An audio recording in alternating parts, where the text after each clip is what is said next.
Olá, alunos do oitavo ano, aqui é a professora Thaís, da disciplina de Filosofia. Bom, nessa videoaula, nesse canal no YouTube, hoje nós vamos dar continuidade ao assunto e também nós vamos retomar alguns pontos que nós não conseguimos compreender muito bem na aula passada. Lembra que na nossa videoconferência em sala de aula virtual, nós tivemos alguns problemas técnicos e por conta disso eu não consegui ouvi-los direito e vocês também não conseguiram me compreender com exatidão.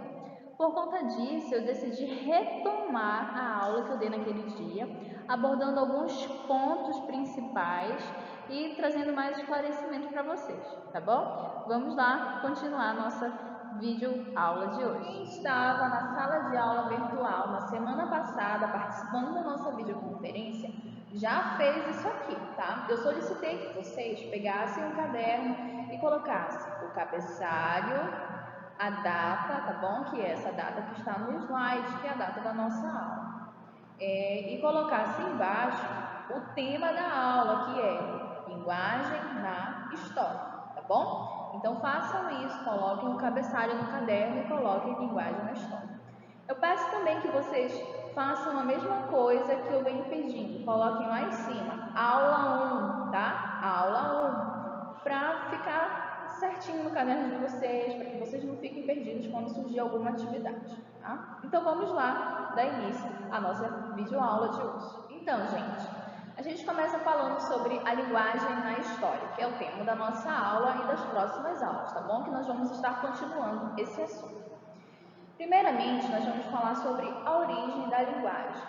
Quando a gente fala sobre a origem da linguagem, a gente recorre a muitas pessoas que tentaram explicar como que a linguagem se originou. Algumas pessoas, principalmente pela filosofia, durante a história, tentaram explicar essa origem de forma mítica, tá? Através de uma história mítica, mitológica, recorrendo à mitologia, ao mito, para explicar a origem da linguagem. Um exemplo disso é o que a gente encontra na história bíblica da Torre de Babel.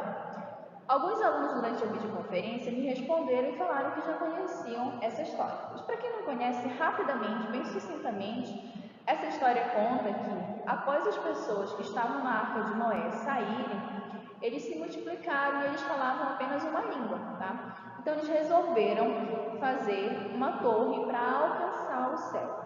Acontece que Deus viu que o coração daqueles homens estava corrompido, eles tinham muita ganância, muita soberba. Então, Deus confundiu a língua de todos eles. Cada um começou a falar de uma língua diferente e eles não conseguiam se comunicar. Aí a torre acabou crescendo e foi construída bem torta e ela acabou não resistindo e caiu. Não funcionou, tá? Aquela construção do homem não funcionou. E as pessoas falam que a partir daí, quando Deus ordenou que todas as pessoas falassem em línguas diferentes, foi que surgiu a variedade linguística, vários tipos de língua. Mas essa é só uma história que conta a origem da linguagem. Tá? Existem várias outras histórias que contam essa origem. Mas, não diferente, a filosofia também conta e tenta explicar sobre a origem da linguagem. É o que a gente vai estar vendo a partir de agora. Então, gente, o primeiro filósofo que a gente vai abordar e que falou um pouco sobre a linguagem é o Jean-Jacques Rousseau. O Rousseau é um filósofo francês muito conhecido e muito importante dentro da filosofia e, não diferente, ele também falou sobre o que era a linguagem. Para o Rousseau, a linguagem ela sofreu uma evolução gradual, tá bom?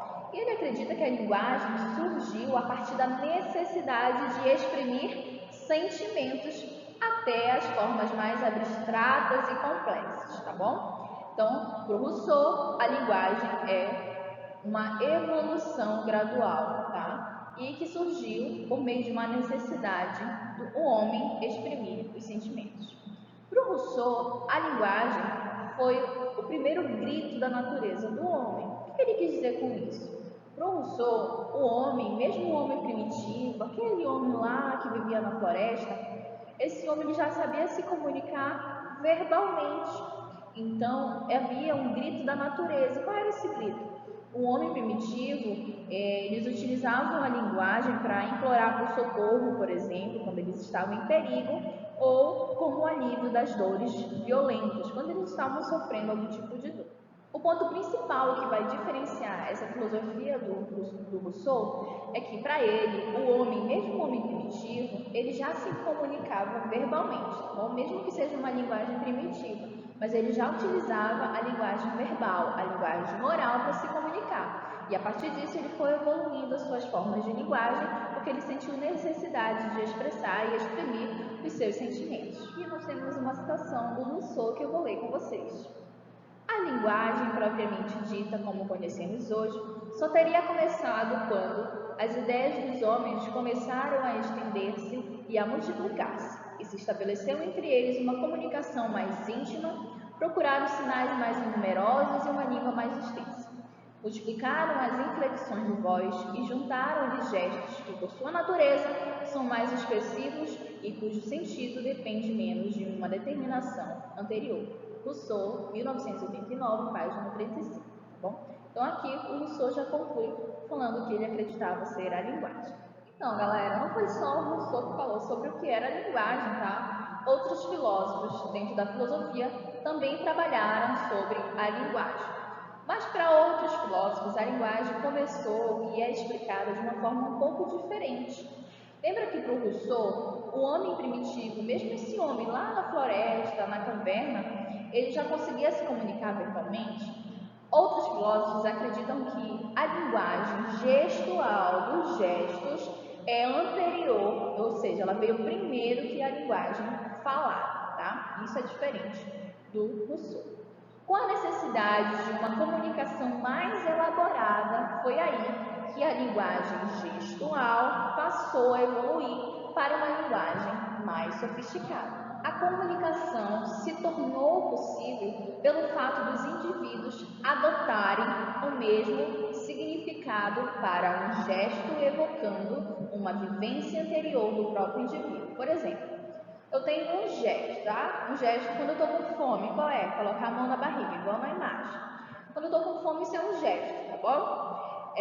Só que a esse gesto a gente atribui um significado, que é fome, vontade de comer. Então, em algum momento, esse gesto passou a significar alguma coisa. Nós temos um gesto e esse gesto tem um significado. O gesto, ele deixa de ser um gesto, ele passa a ser uma coisa, a ter um significado, então ele se torna aquilo que chamamos de linguagem, tá? Então nós temos um símbolo significante, que é o gesto de colocar a mão na barriga, assim com fome, e ele tem um significado, que é a fome. Então, ele se transformou em uma linguagem. Por quê?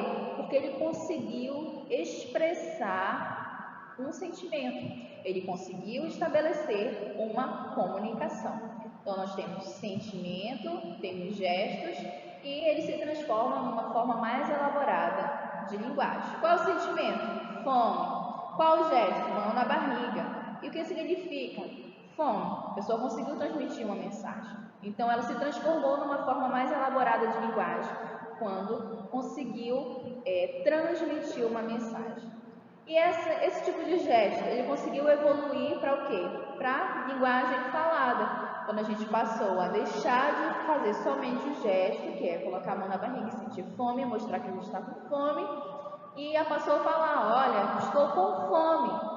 Você percebe que a linguagem, o fato da gente falar estou com fome, é uma evolução do gesto de colocar a mão na barriga para expressar que a gente está com fome. Então a linguagem, ela foi sendo elaborada ao longo da história. Além disso, gente, alguns cientistas observam que o uso dos gestos está muito relacionado com as práticas de comunicação humana. Os gestos até mesmo nos ajudariam a desenvolver melhor o nosso pensamento. Essas observações apontariam para uma possibilidade de os gestos estarem na base da linguagem humana. Ou seja, gente, quando a gente vai se comunicar, nós estamos o tempo todo o quê? Utilizando os gestos, as mãos, a expressão do quê? Do nosso rosto. A gente não somente fala, não estou falando, tá? Só falando. Eu estou me comunicando de forma geral, pela fala, pelos gestos, pela expressão. Então anotem no caderno de vocês esses pontos, tá bom? A origem da linguagem está relacionada com a necessidade de comunicação entre os seres humanos. Bom, a origem da linguagem está relacionada com a necessidade de comunicação entre os seres humanos. Além disso, antes de mais nada, é preciso dizer que a comunicação é uma necessidade inerente de qualquer ser humano. Ou seja, todos nós, seres humanos, temos a necessidade de se comunicar. Nós temos a necessidade de estabelecer comunicação entre as pessoas. E foi a partir dessa necessidade que surgiu a linguagem. Quanto mais organizada for uma sociedade humana, mais complexos serão os seus sistemas de comunicação e mais complexa será também a sua compreensão. Isso tudo aponta para a centralidade da linguagem e da comunicação na caracterização do ser humano. Ou seja, a linguagem é o que vai caracterizar cada um de nós, seres humanos. É isso que vai nos diferenciar dos animais.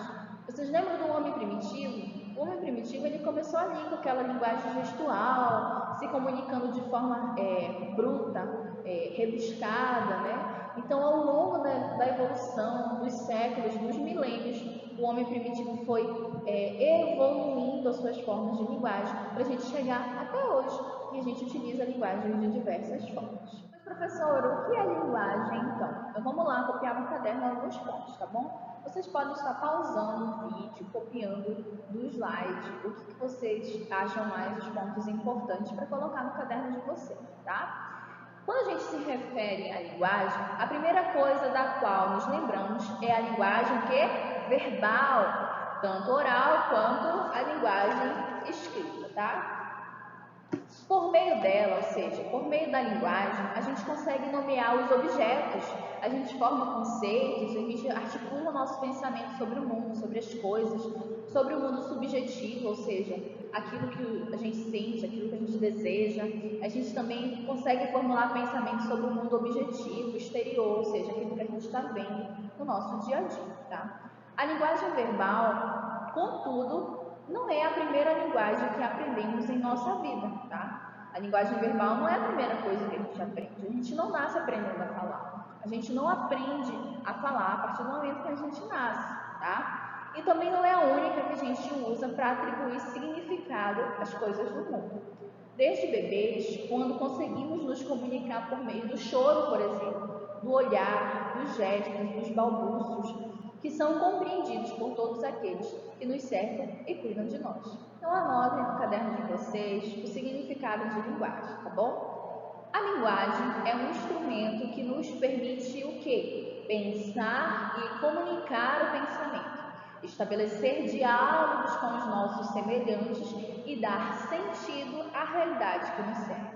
A linguagem também pode ser tanto verbal quanto não verbal, escrita e não escrita. Pode ser corporal, musical e entre várias formas de linguagem.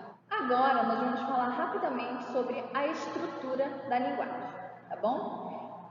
Nós podemos compreender que a linguagem, toda a linguagem, é um sistema de signos, tá bom? Para Charles Peirce, o signo é uma coisa que está no lugar de outro sob algum aspecto. Ou seja, por exemplo, quando a gente tem um choro de um bebê, de uma criança, esse choro pode estar no lugar de um aviso de desconforto, tá? De fome, de frio ou de dor. O choro pode ser o signo para estas coisas. E, para decifrar esse choro adequadamente, a gente precisa saber o contexto em que esse choro acontece. E ter o quê? Familiaridade, a gente precisa conhecer a criança que está expressando aquele choro. Então, percebam que para a gente compreender o signo, que é aquilo que mostra a forma de linguagem, a gente precisa compreender o contexto, a gente precisa estabelecer um vínculo com as pessoas, tá bom? Então, é por isso que, às vezes, em algumas sociedades, a gente não consegue estabelecer comunicação, porque a gente não tem um contato com aquela pessoa, a gente não tem contato com aquela cultura, não tem um contato com aquele tipo de linguagem. Então, com o bebê, é a forma mais simples da gente entender. às vezes tem um signo, é alguma coisa, ela está chorando, aquela criança está chorando. E aquele choro pode ter vários significados, mas você só vai saber identificar qual o significado daquele choro se você souber o contexto, se você conhecer aquela criança, tá bom? Então, gente, essa foi a nossa videoaula. Nós relembramos as coisas e aprofundamos em outras, tá? Nós vimos a origem da linguagem, nós vimos o significado da palavra linguagem, o que significa a linguagem, e nós vimos os signos, a existência dos signos dentro da linguagem, tá? Anotem no caderno, voltem a esse vídeo e tomem nota dos pontos principais no caderno de vocês. Lembra que eu pedi para fazer o cabeçalho, colocar o tema da aula, o número da aula, que é a aula 1, tá bom? E embaixo agora vocês vão copiar a atividade no caderno. Os colegas de vocês que estavam na videoconferência na semana passada, na nossa sala de aula virtual, já estão dando andamento a essa atividade no caderno. Para você que já fez, muito bem, mas para você que ainda não fez essa atividade, ainda há tempo, tá bom? Lá no Proesp tem uma atividade, o link da atividade da aula passada, do dia 6. Nessa atividade, vocês vão clicar no link lá e vai ser direcionado direto para o YouTube. No YouTube, vocês vão assistir um vídeo chamado A Origem da Linguagem. É um vídeo de mais ou menos 4 ou 5 minutos, bem curtinho. Eu pedi que vocês peguem, assistam esse vídeo, tá? E anotem, façam um resumo sobre os pontos principais que esse vídeo aborda sobre a origem da linguagem. Coloquem no caderno, escrevam de caneta, tá? Coloquem a data, coloquem o que vocês perceberam assistindo o vídeo, tá bom? É uma atividade bem simples de fixação para vocês saberem e desvendarem um pouquinho sobre a origem da linguagem, tá? Então é isso, gente. Eu espero que vocês tenham conseguido compreender esse conteúdo dessa aula, dessa videoaula. Lembrando que essa semana nós teremos um encontro na nossa sala de aula virtual também, tá? Na quinta-feira nós teremos aula. Então é isso. Estudem, anotem no caderno e até a próxima aula. Um beijo e tchau, tchau!